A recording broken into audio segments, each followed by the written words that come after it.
한 세 사람이라는 제목으로 하나님 말씀을 함께 나누기를 원합니다. 오늘 사순절 첫 번째 주일을 우리가 보내는 가운데 있는데, 이 기간 우리가 예수님의 십자가의 의미와 그 은혜를 다시 한번 새롭게 하는 그런 귀한 축복의 자리가 되기를 주님의 이름으로 축복합니다. 여러분, 사람들은 자신의 출신, 또 자신뿐만 아니라 다른 사람들의 출신에 대해서 참 관심이 많습니다. 내가 어디에 속해 있고 또 저 사람은 또 어디에 속해 있는지, 그런 것에 대한 관심이 많습니다. 제가 부산 온 지 이제 만 8년이 조금 지났습니다. 원래 서울에 있다가 부산에 내려오게 됐는데요. 제가 처음 부산에 내려와서 이제 교회 사역을 감당할 때 성도님들 신방하고 성도님을 만나게 되면 꼭 하시는 질문이 하나 있습니다. 그게 뭐냐면, 목사님 고향이 어디세요? 라는 걸 꼭 물어보십니다. 그래서 제 고향에 관심이 많으시더라고요. 저는 서울, 경기도, 서울 쪽 경기도 출신인데, 그렇게 출신에 대해서 참 물어보시는 경우가 많이 있었습니다. 또 요즘에는 좀 덜하긴 하지만, 예전에는 성씨, 제가 이씨인데요. 어디 이씨인지 그런 것도 궁금해 하시는 분들이 많이 있더라고요. 여러분, 저는 전주 이씨입니다. 전주 이씨 함천대군파 36대 손입니다. 네. 요즘엔 이런 거 잘 물어보시지 않는데, 예전에는 저희 어머니가 꼭 이걸 기억하라고 하셨어요. 내 뿌리가 어디인지, 내 출신이 어디인지 알게 하시기 위해서 그것까지 기억하게 하셨던 기억이 있습니다. 이런 사람들은 요즘엔 좀 덜하긴 하지만 어쨌든 자신의 출신과 우리가 어디에 속해 있는지에 대한 관심이 많습니다. 내가 어느 학교를 나왔는지, 우리가 어디에 소속되어 있는지, 또 남자들로 치면 어디서 군복무했는지, 어디 부대에 소속되어 있었는지, 그런 것들에 우리는 참 관심이 많습니다. 또 정치적으로도 뭐 보수냐 진보냐, 어디 쪽에 속해 있냐, 그런 것들에 우리가 관심이 많다는 것이죠. 이런 바울 당시에도, 오늘 에베소서를 쓴 바울 당시에도 어디 출신이냐, 특별히 유대인이냐 이방인이냐, 그런 것들에 관심이 많았습니다. 여러분, 왜 그것이 중요했냐면, 유대인들은 아시는 것처럼 택한 백성으로 하나님께 구원받은 민족이라는 것을 강조하고 있었고, 그러나 이방인들은 구원받지 못한 백성들이었기 때문에, 구원받지 못한 사람들이었기 때문에 내가 유대인이냐 저 사람이 이방인이냐라는 것은 너무나 중요한 문제였습니다. 여러분, 그런데 사도 바울이 이방인의 사도로 부름을 받고 이방인들에게 복음을 전하면서 오늘 이 에베소 교회, 에베소에 있는 성도들에게 오늘 편지를 쓰고 있습니다. 여러분, 에베소 교회 안에는 유대인들도 있었고 이방인들도 있었습니다. 섞여 있는 이방 교회였던 것이죠. 여러분, 2장 앞부분에 그런 내용들이 기록되어져 있습니다. 우리가 11절부터 읽었는데, 2장 앞부분에 보면 우리가 어떻게 구원을 받았는가, 그것에 대한 이야기를 사도 바울이 하고 있습니다. 우리는 예수 그리스도로 인하여 구원받았다. 우리는 예수 그리스도를 믿음으로 구원받는다. 그 이야기를 하고 있는 것이죠. 우리는 유대인이어서 구원받는 것이 아니라, 이방인이기 때문에 구원받지 못하는 것이 아니라, 우리는 예수 그리스도로 인하여 구원을 받는다라고 오늘 사도 바울은 이야기하고 있습니다. 여러분, 그 이야기를 쭉 하고 나서 오늘 11절에서 사도 바울이 뭐라고 시작하고 있냐면, 그러므로 생각해라 라고 이야기합니다. 그렇기 때문에 생각해라.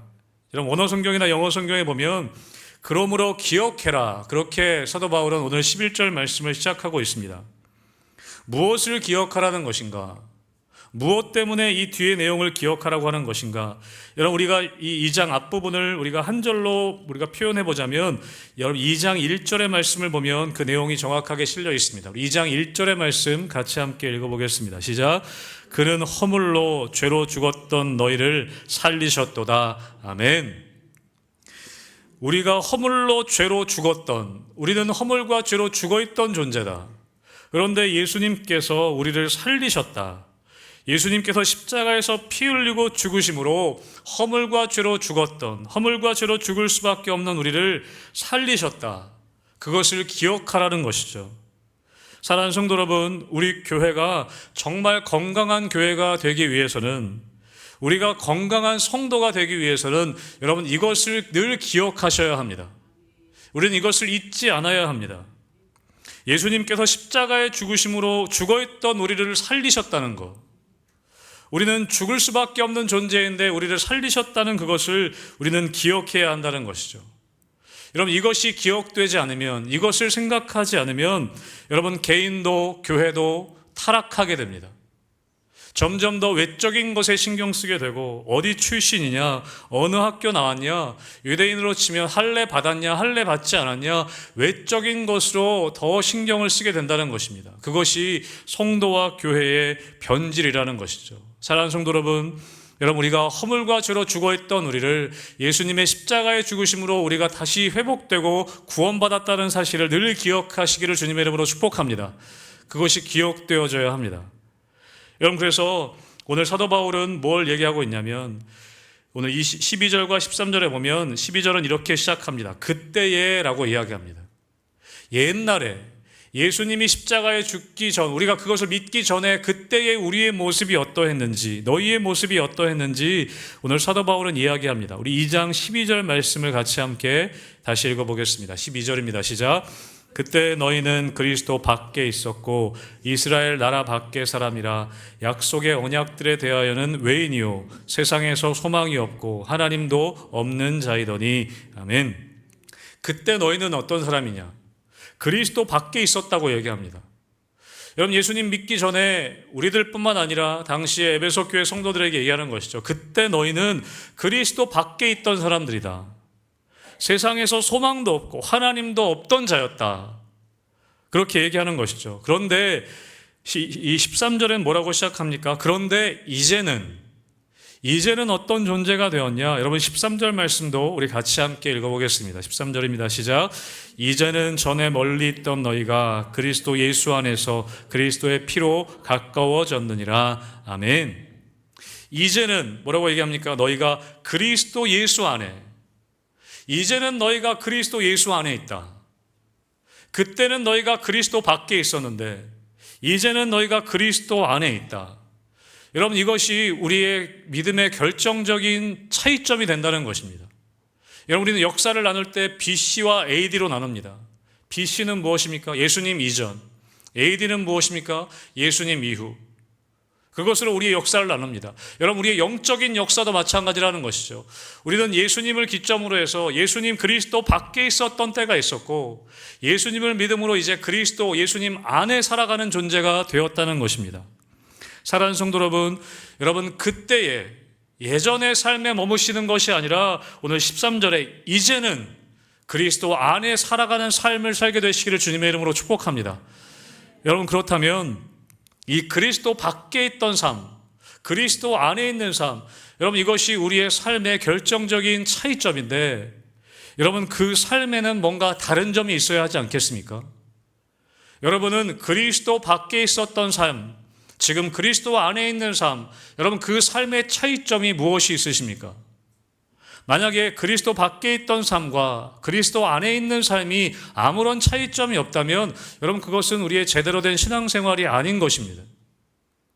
여러분, 오늘 말씀 가운데 우리의 삶에 그리스도 밖에 있던 삶과 그리스도 안에 있는 삶에 어떤 차이점이 있는지를 사도 바울은 이야기하고 있습니다.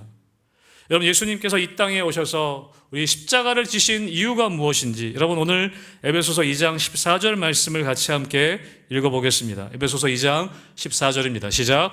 그는 우리의 화평이신지라 둘로 하나를 만드사 원수된 것 곧 중간에 막힌 담을 자기 육체로 허시고. 아멘. 여러분, 예수님이 이 땅에 오신 목적이 무엇입니까? 화평으로 오셨다고 얘기하고 있습니다. 그는 우리의 화평이 되셨다고 말씀하고 있습니다. 여러분, 예수님은 왜 십자가를 지셨는가? 우리가 그 화평을 누리도록 십자가를 지셨다는 것입니다. 여러분, 우리가 그리스도 밖에 있던 삶과 그리스도 안에 있는 삶의 결정적인 차이가 있다면 우리의 삶에 무엇을 누리고 있어야 하는가? 화평을 누리고 있어야 한다는 것입니다.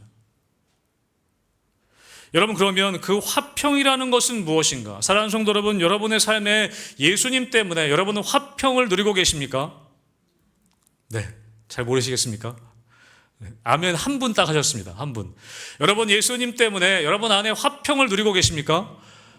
네, 근데 그러면 그 화평이 무엇이냐는 것이죠.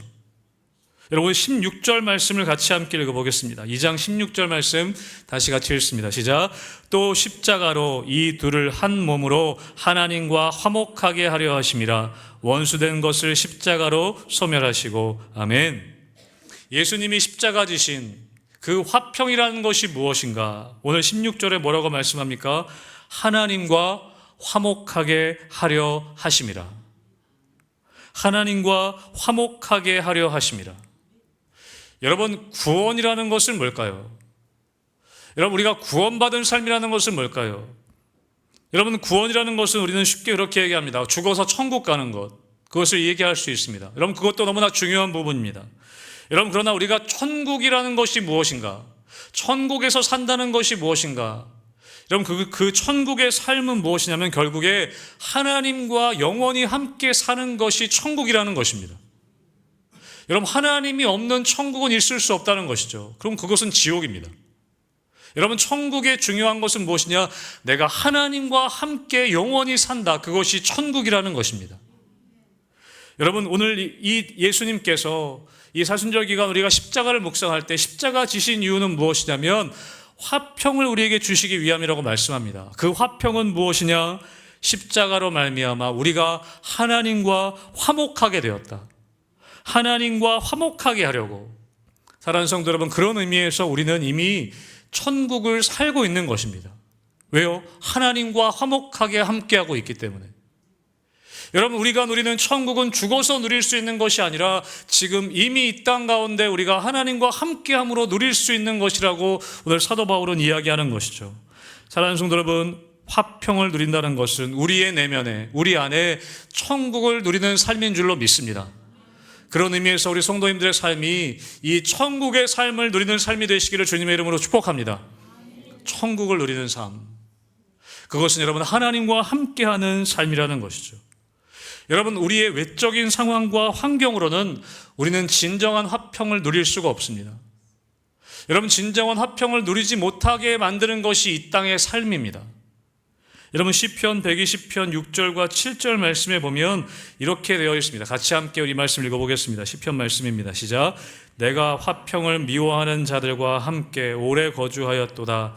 나는 화평을 원할지라도 내가 말할 때에 그들은 싸우려 하는도다.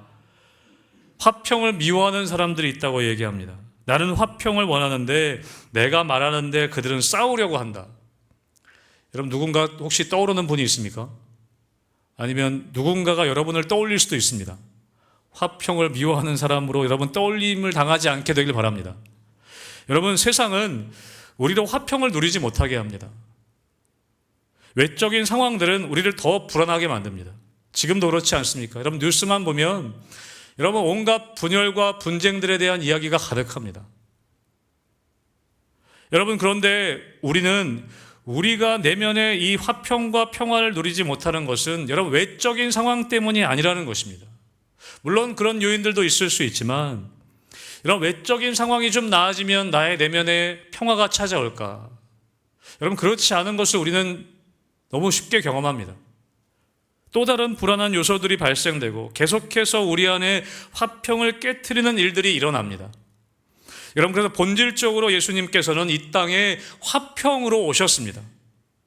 여러분, 그 화평으로 오신 목적은, 이유는 무엇입니까? 16절 말씀처럼 십자가로 하나님과 화목하게 하려 하심이라. 여러분, 우리는 하나님과 화목하게 될 때 진정한 화평과 평화를 누리게 되는 것입니다. 사랑하는 성도 여러분, 여러분 예수 그리스도를 믿음을 통해 여러분 안에 진정한 화평을 여러분 누리고 계십니까? 저는 누리게 되시길 주님의 이름으로 축복합니다. 우리 안에 천국을 누리는 것이죠.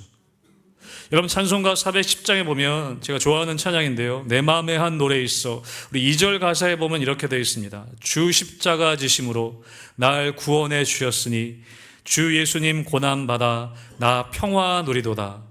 평화 평화 하나님 주신 선물, 그 놀라운 주의 평화 하나님 선물일세. 여러분, 하나님이 우리에게 주시는 가장 귀한 선물이 무엇입니까? 그것은 평화라는 것입니다. 화평이라는 것입니다. 여러분, 그것은 예수 그리스도의 십자가를 통해 이루어진 평화입니다. 하나님과 화목하게 된 평화라는 것이죠. 여러분, 그 평화는 하나님이 우리에게 주신 선물입니다. 사랑하는 성도 여러분, 그 선물을 누리게 되시기를 주님의 이름으로 축복합니다. 여러분, 받았는데 누리지 못하는 것만큼 어리석은 것은 없는 것 같아요.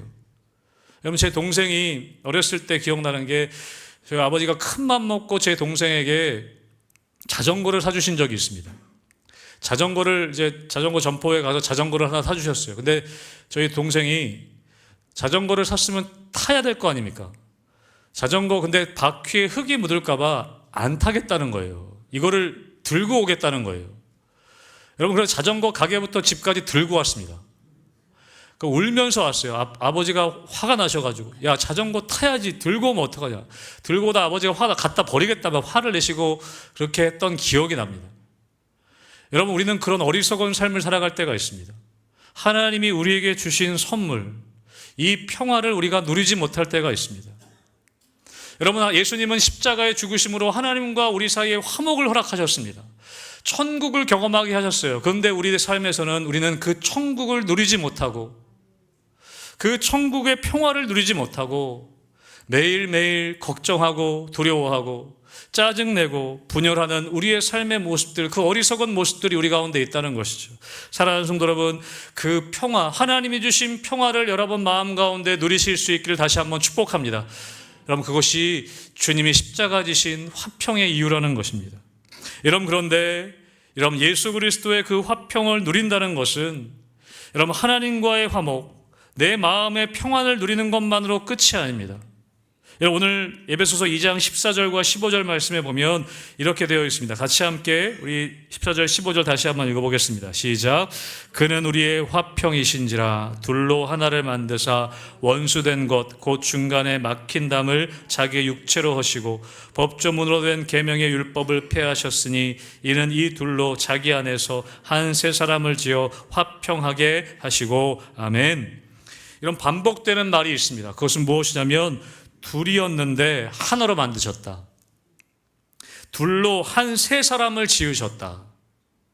그리고 서로 화평하게 하셨다. 16절에도 보면 둘을 한 몸으로 만드셨다라고 되어 있습니다. 여러분, 하나님께서, 예수님께서 이 땅에 오셔서 십자가의 지심을 통해 우리가 누릴 수 있는 화평은 무엇이냐면 하나님과의 누리는 화목, 내 안에 천국의 기쁨과 평화를 누리는 것만이 아니라 여러분, 예수님이 십자가에 죽으시고 이루셨던 화평은 무엇이냐면 둘이 하나가 되어서 한 세 사람을 지으셨다는 거예요. 여러분, 그 한 세 사람, 새롭게 창조된 한 세 사람은 무엇이냐면 교회입니다. 교회. 여러분, 에베소서는 여러분, 교회가 무엇인지를 잘 나타내는 것이 바로 에베소서입니다. 교회가 무엇인지 우리가 알려면 에베소서를 잘 읽어봐야 합니다. 여러분, 오늘 사도 바울은 교회가 뭐라고 얘기합니까? 둘이 하나가 된, 여러 명이 있지만 우리가 한 세 사람으로 지어진 그런 공동체라는 것이죠. 여러분, 그것이 바로 화평이라는 것입니다. 여러분, 우리의 화평은, 예수님의 화평은 우리의 내면의 천국을 누리는 내면의 평화만으로 끝나는 것이 아니라 여러분, 이 화평은 우리의 사명으로 우리를 인도한다는 것입니다. 여러분, 우리 고린도후서 5장 17절과 18절의 말씀에 보면 사도 바울이 또 이렇게 얘기합니다. 같이 함께 우리 고린도후서 말씀도 읽어보겠습니다. 시작. 그런즉 누구든지 그리스도 안에 있으면 새로운 피조물이라. 이전 것은 지나갔으니 보라 새 것이 되었도다. 모든 것이 하나님께로서 났으며 그가 그리스도로 말미암아 우리를 자기와 화목하게 하시고 또 우리에게 화목하게 하는 직분을 주셨으니. 아멘. 여러분, 그리스도 안에서 우리는 새로운 피조물이 되었다고 얘기합니다. 에베소서 말씀에처럼 한 세 사람으로 지어졌다는 거예요. 그것이 교회라는 것입니다. 여러분, 그리고 그 교회는 무엇을 경험합니까? 화평을 경험하는데 오늘 사도 바울은 고린도후서에서 얘기합니다. 그가 그리스도로 말미암아 우리를 자기와 화목하게 하시고. 우리 교회가 누려야 할 화평은 무엇이냐면 하나님과의 화목입니다. 그리고 나서 또 사도 바울은 뭐라고 얘기하냐면 또 우리에게 화목하게 하는 직분을 주셨다. 하나님과 화목하게 됐을 뿐만 아니라 우리에게 사명이 주어졌는데 그것은 무엇이냐면 화목하게 하는 직분이라고 말씀하고 있습니다. 화목하게 하는 역할, 화목하게 하는 사명, 그것이 교회의 사명이라는 것입니다. 교회의 역할이라는 것이고 그것이 바로 예수님의 화평을 누리는 삶이라는 것입니다. 여러분, 우리는 어려서부터 배우는 것이 무엇이냐면 싸우지 말라는 것입니다. 저희 집에도 두 아이가 있는데요. 그렇게 싸웁니다. 여러분, 교회 오면 세상 얌전한 아이들처럼 보이는데 집에 가면 그렇게 싸웁니다. 매일 하루도 거르지 않고 싸웁니다. 저도 어렸을 때 생각하면 저희 남동생과 정말 하루도 거르지 않고 싸웠던 기억이 납니다. 그럼 그때 저희가 뭐라고 얘기하겠습니까? 야, 싸우지 좀 말아라. 그만 좀 싸워라. 좀 사이좋게 지내라. 야, 오빠는 동생한테 좀 양보하고 동생은 오빠 말 좀 잘 듣고 좀 사이좋게 지내라. 여러분, 그런데 여전히 우리 아이들 싸울 때 싸우면 안 된다고 우리는 가르치는데요. 여러분, 그렇게 가르치는 어른들이 싸우면 진짜 더 무서운 거 아시지 않습니까? 여러분, 학생들에게는 그렇게 싸우면 안 된다, 사랑해야 된다고 가르칠 때 여러분, 그 선생님들이 싸우게 될 때 더 무서운 거 여러분 아시지 않습니까? 여러분, 심지어 여러분 용서하고 사랑하라고 설교하는 여러분 목회자들이 싸우면요, 여러분 진짜 무섭습니다. 목회자들도 무섭습니다. 여러분, 교회들도 마찬가지 아닙니까? 하나님의 사랑을 전해야 되고 하나님의 사랑을 나타내야 하는 교회가 싸우면요, 여러분 세상 둘째가라 하고 정말 무섭습니다. 여러분, 우리는 몰라서 그러는 것이 아닙니다. 화평해야 된다는 것 우리가 알고 있습니다. 여러분, 몰라서 그러는 것이 아니에요. 그럼 여러분 왜 그럴까요? 여러분, 우리가 화평하지 못하고 분쟁하는 이유에는요, 분명한 그 뒤에 영적인 역사가 있습니다. 여러분, 누가 더 나빠서가 아닙니다. 사람이 나빠서라기보단 여러분, 그 뒤에는 분명히 우리를 분열케 하고 우리를 싸우게 하는 무서운 영적인 역사가 있습니다. 여러분, 그 일은요, 사단이 에덴 동산에서 하나님과 우리를 갈라놓으려고 아담과 하와에게 선악과를 먹게 하려고 했던 그 유혹했을 때부터 그것은 시작되었습니다. 여러분, 그것이 뿌리인 것이죠. 여러분, 거기에 바로 영적인 끈이 있습니다. 여러분, 싸우는 사람들의 눈을 보면요, 여러분 눈빛이 달라지는 것을 경험합니다. 여러분, 싸우실 때 한번 여러분 스스로 한번 거울을 보십시오. 내 눈빛이 달라져 있는 것을 우리는 보게 됩니다. 여러분, 분명히 여러분 그 뒤에는 영적인 것이 있습니다. 여러분, 요즘에 동계올림픽 기간인데요. 여러분, 북한이 여러분 처음에 올림픽에 언제 참여했었냐면 1972년 뮌헨 올림픽 때 북한이 처음으로 올림픽에 참여했었습니다. 여러분, 그때 금메달을 하나 땄습니다. 어느 종목이냐면 사격에서 금메달 땄습니다. 사격에서 세계 신기록을 세우고 이호준 선수라는 사람이 세계 신기록을 세우면서 금메달을 땄습니다. 여러분, 처음 그렇게 출전했는데 금메달을 땄으니까 사람들이 많이 관심을 가졌겠죠. 기자들이 막 달려와서 질문을 했습니다. 어떻게 평소에 훈련했기에 그렇게 좋은 성적을 냈습니까? 세계 신기록을 냈습니까? 여러분, 그랬을 때 그 이호준 북한 선수가 뭐라고 했냐면, 김일성 수령의 교시대로 원수의 심장을 겨누는 심정으로 쐈습니다. 그렇게 기자회견장에서 이야기했습니다. 여러분, 세계 사람들이 다 놀랐습니다. 여러분, 놀라지 않겠습니까?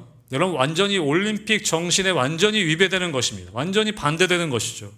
원수의 심장을 겨누는 심정으로 쐈습니다. 그렇게 얘기했다는 것이죠. 여러분, 사람들이 다 충격을 받았습니다. 여러분, 북한의 정권 배후에는 여러분 악한 영의 배후가 분명히 있습니다. 여러분, 우리가 다 느낄 수 있는 것이죠. 정상이 아니지 않습니까?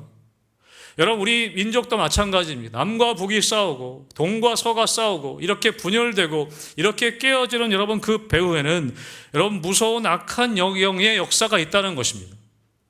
우리가 모든 것을 악한 영으로 해석할 수는 없지만 여러분, 분열하고 분쟁하고 화평을 깨는 그 배후에는 분명히 악한 영들의 역사가 있습니다. 여러분, 에베소서 우리가 읽고 있는데 6장에 보면 사도 바울이 이야기하죠. 우리의 씨름은 혈과 육을 상대하는 것이 아니다. 통치자들과 권세들과 이 어둠의 세상 주관자들과 하늘에 있는 악의 영들을 상대하는 것이다. 악한 영의 배후가 있다는 것을 분명히 이야기하고 있습니다. 여러분, 그런데 여러분, 이 세상에는 그런 마귀의 역사만 있는 것이 아니라 여러분, 예수님께서 십자가의 죽으심으로 그 악한 영의 계획들을 다 깨부셨다는 것을 여러분 믿으시기를 주님의 이름으로 축복합니다. 그것이 화평이라는 것입니다. 그것이 화평이라는 것입니다. 여러분, 어떤 역사책에 보니까요, 주 4세기경에 로마에 유명한 수도사 한 명이 있었습니다. 텔레마쿠스라는 그런 유명한 수도사입니다. 여러분, 그 수도사는 이제 말년의 노후에 그 도시에서 떠나서 혼자 광야로 나갔습니다. 하나님과만 내 말년을 함께 보내기 원한다. 하나님과만 교제하기 원한다. 그래서 남은 생애를 하나님과만 조용한 시간을 보내기 위해서 광야로 떠났습니다. 여러분, 근데 텔레마쿠스라는 그 수도사가 기도하는 가운데, 광야에서 기도하는 가운데 하나님께서 그런 마음을 주셨다고 합니다. 다시 로마로 돌아가라. 다시 로마로 돌아가라. 여러분, 그때 로마는요 이미 기독교 국가가 되어 있었습니다. 콘스탄티누스 황제 때 이미 기독교 국가가 되었습니다. 그런데 여러분, 그 로마에 전통적으로 내려오는 아주 큰 축제가 있었습니다. 그리고 그 축제 마지막에 무네라라고 하는 검투 경기가 여전히 진행되고 있었습니다. 여러분 아시는 것처럼 콜로세움에 그 검투 경기, 2명의 검투사가 나와서 싸우는데 죽을 때까지 싸우는 겁니다. 누군가 한 명이 죽어야지 끝나는 경기입니다. 여러분, 모든 로마의 사람들은 그 경기에 열광했습니다. 여러분, 그런데 그 텔레마쿠스라고 하는 수도사가 로마로 들어왔을 때 그 축제일이었습니다. 그리고 콜로세움 경기장에 갔을 때 그 검투 경기가 진행되고 있었습니다. 여러분, 그 텔레마쿠스는 깨달았습니다. 아, 하나님이 이것 때문에 나를 다시 로마로 보내셨구나. 여러분, 그 수도사는 그 검투사들이 싸고 있는 경기장으로 들어가서 울타리를 넘어서 그 검투사들 사이에 섰습니다. 그리고 큰 소리로 외쳤습니다. 그리스도 예수의 이름으로 명합니다. 살인을 멈추십시오. 더 이상 살육을 멈추십시오. 여러분, 사람들은 그것이 하나의 쇼인 줄 알았어요. 그래서 사람들이 더 열광하고 깔깔거리고 웃기 시작했습니다. 여러분, 텔레마쿠스는 계속해서 외쳤습니다. 살인을 멈추십시오. 그리스도 예수의 이름으로 명하노니 그 살육을 멈추십시오. 여러분, 사람들은 이제 더 이상 그것이 쇼가 아니라는 것을 알았습니다. 그래서 그 수도사에게 야유를 퍼붓고 사람들이 외치기 시작했습니다. 저 사람을 죽여라. 저 사람을 죽여라. 소리치기 시작했습니다. 여러분, 검투사 중 한 명이 군중들을 의식해서 칼로 그 수도사를 베게 되었습니다. 여러분, 수도사는 죽어가면서도 살인을 멈추십시오. 그리스도 예수의 이름으로 명합니다. 계속 숨이 멈출 때까지 그것을 외쳤습니다. 여러분, 결국에 그 수도사는 거기서 생을 마감하게 됩니다. 여러분, 그 사람이 거기서 죽음을 당하게 되자 사람들의 야유와 고함도 멈추게 되었습니다. 여러분, 그 경기장에 함께 있었던 황제, 호노리우스 황제도 일어나서 그 경기장을 조용히 떠났습니다. 뒤이어서 귀족들도 빠져나가고 모든 사람들이 조용히 그 경기장을 떠났습니다. 그렇게 그것이 끝나버렸습니다. 그게 주후 391년의 이야기라고 합니다. 여러분, 그 후에 호노리우스 황제는 칙령을 내립니다. 무네라 경기, 그 검투 경기를 폐지한다. 여러분, 그 이후에 그 검투 경기는 폐지되었습니다. 여러분, 이건 역사적인 사실이라고 합니다. 여러분, 하나님께서는 우리 교회를 그 역할을 감당하라고 이 땅 가운데 교회를 세우신 것입니다. 여러분, 예수님이 이루어 놓으신 화평은 내가 하나님과 누릴 수 있는 내 안에 내면의 천국과 기쁨만이 아니라, 평화만이 아니라, 여러분, 그 예수님의 화평은 우리에게 사명으로 우리를 인도하신다는 것입니다. 나만 누리는 것이 아니라 우리가 세상 가운데 화평케 하는 자로 사명으로 우리를 부르셨다는 것이죠. 여러분, 그래서 마태복음 5장 9절에 산상수훈 가운데 예수님이 뭐라고 하셨습니까? 화평하게 하는 자는 복이 있나니 그들이 하나님의 아들이라 일컬음을 받을 것이라. 화평하게 하는 자는 복이 있나니. 여러분, 영어 성경에 보면 피스메이커라고 되어 있습니다. 야, 저 사람은 하나님의 아들이 분명하다. 저 사람은 하나님의 자녀가 분명하다. 여러분, 그것을 어떻게 인정받을 수 있다고요? 화평하게 할 때, 피스메이커의 역할을 감당할 때. 사랑하는 성도 여러분, 저는 여러분들이 예수 그리스도의 화평을 누리시되 하나님과 화목하게 되는 여러분 내면의 천국을 경험하게 되시기를 다시 한번 주님의 이름으로 축복합니다. 여러분, 그러나 거기서 끝나는 것이 아니라 여러분, 우리에게 주어진 직분, 우리에게 주어진 사명이 있다는 것입니다. 그것은 무엇이냐면 화평하게 하는 피스메이커의 역할, 화목하게 하는 직분으로서의 사명이 우리 가운데 주어진다는 것이죠. 여러분, 그럴 때 우리가 진정한 예수 그리스도의 화평을 누리는 삶을 산다는 것입니다. 여러분, 예수님은 그 화평을 이루시기 위해 십자가를 지셨습니다. 여러분, 아까 그 수도사 텔레마쿠스라는 수도사는 그 땅의 로마의 살인이 멈추기 위해서 여러분 자신이 죽음을 당하는 그런 희생을 치렀습니다. 여러분, 우리는 피스메이커의 역할을 감당하려면 반드시 대가 지불이 필요하다는 것입니다. 예수님이 십자가에 죽으셨던 것처럼 우리가 화평하게 하는 자가 되기 위해서는 우리의 삶에 희생이 필요하다는 것입니다. 대가가 필요하다는 것입니다. 여러분, 구약 성경에 보면 이삭이라는 사람이 등장합니다. 이삭은 여러분 상대적으로 성경에서 굉장히 평가절하되는 경우가 많습니다. 여러분들 창세기 26장에 보면 이러한 어떤 에피소드가 있습니다. 19절부터 제가 읽어보면 이삭의 종들이 골짜기를 파서 샘 근원을 얻었더니 그랄 목자들이 이삭의 목자와 다투어 이르되 이 물은 우리의 것이라 하며 이삭이 그 다툼으로 말미암아 그 우물 이름을 에색이라 하였으며 또 다른 우물을 팠더니 그들이 또 다툼으로 그 이름을 신나라 하였으며 이삭이 거기서 옮겨 다른 우물을 팠더니 그들이 다투지 아니하므로 그 이름을 르호봇이라 하여 이르되 이제는 여호와께서 우리를 위하여 넓게 하셨으니 이 땅에서 우리가 번성하리로다 하였더라. 아멘. 이삭은 굉장히 성경에서 평가절하되는 경우가 많습니다. 그러나 여러분, 우리 교회에는요 이삭과 같은 분들이 많이 있어야 합니다. 다툼이 일어날 때 내 것을 주장하는 것이 아니라 여러분, 이삭은 자존심을 내려놓고 자기의 것이라는 것을 내려놓고 다른 곳으로 옮겨 또 다른 우물을 팠습니다. 또 다툼이 일어나자 자기의 것이라고 주장하지 않고 내려놓고 또 다른 곳으로 가서 우물을 팠습니다. 결국에 그곳에서 하나님께서는 이삭에게 축복을 허락해 주셨습니다. 여러분, 교회 안에는 우리 이삭과 같은 분들이 많이 계셔야 합니다. 여러분, 교회 안에는 바알과 같은 사람도 있어야 하지만 여러분, 바나바 같은 사람도 더 많이 필요합니다. 여러분, 이 피스메이커의 역할을 해줄, 때로는 자신의 자존심을 내려놓고 자신을 희생해서라도 하나님의 이 화평, 예수 그리스도의 화평을 누리기 위해서 여러분, 이 피스메이커의 역할을 해줄 분들이 우리 교회 안에 많이 필요하다는 것입니다. 사랑하는 성도 여러분, 그 예수 그리스도의 화평을 누리게 되시길 주님의 이름으로 축복합니다. 여러분, 이것을 우리가 어떻게 계속 유지할 수 있는가? 여러분, 마지막 우리 에베소서 2장 18절의 말씀을 마지막으로 함께 읽겠습니다. 우리 같이 읽겠습니다. 시작. 이는 그로 말미암아 우리 둘이 한 성령 안에서 아버지께 나아감을 얻게 하려 하심이라. 아멘. 우리 둘이 아버지께 나아감을 얻게 하려 하심이라. 여러분, 구원의 목적, 여러분, 그것은 우리 서로의 하나님과의 하나됨과 우리 서로의 하나됨이 굉장히 중요하지만 여러분, 단순히 우리가 서로 화목하게 되는 것만으로는 오래 가지 못한다는 것입니다. 여러분, 계속해서 우리는 어떻게 해야 되는가? 이 화평을 누리기 위해서 우리 둘이 한 성령 안에서 계속해서 아버지께로 나아가야 한다. 하나님께로 계속 나아가야 한다. 여러분, 우리 안에 화목을 이루는 것 중요합니다. 우리 안에 평화를 이루는 것 중요합니다. 그런데 그것을 유지하기 위해서 어떻게 해야 하는가? 여러분, 우리는 계속 우리는 아버지께로 함께 나아가야 합니다. 우리 둘이 성령 안에서 아버지께 나아가야 한다고 사도 바울은 이야기하고 있습니다. 사랑하는 성도 여러분, 저는 우리 희망교회가 여러분 서로 함께 화목하게 되기 원합니다.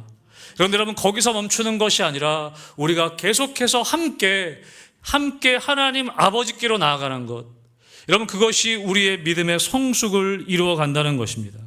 여러분, 그래서 에베소서를 읽어보면 나보다 우리에 더 관심이 있습니다. 우리에 더 포커스가 맞춰져 있습니다. 우리가 함께 하나님과 가까이 가게 되고 우리가 함께 화목하게 되고 우리가 함께 아버지께 나아가야 한다. 그것을 이야기한다는 것이죠. 여러분, 그것이 바로 예수 그리스도의 화평을 누리는 삶이라고 오늘 사도 바울은 이야기하고 있는 것입니다. 사랑하는 성도 여러분, 저는 이 사순절 기간 예수 그리스도의 화평을 더 많이 묵상하게 되시길 바랍니다. 예수님이 십자가를 통해 이루어 놓으신 이 화평, 하나님과의 화목하게 됨, 또 우리가 서로 성도가 간에 이루어 놓으신 그 화평, 여러분, 그 화평을 깊이 누림을 통해 여러분, 이 사순절 기간 더 깊이 하나님께로 우리가 함께 나아가는 우리 희망교회 성도님들과 우리 교회 되기를 주님의 이름으로 축복합니다. 아멘.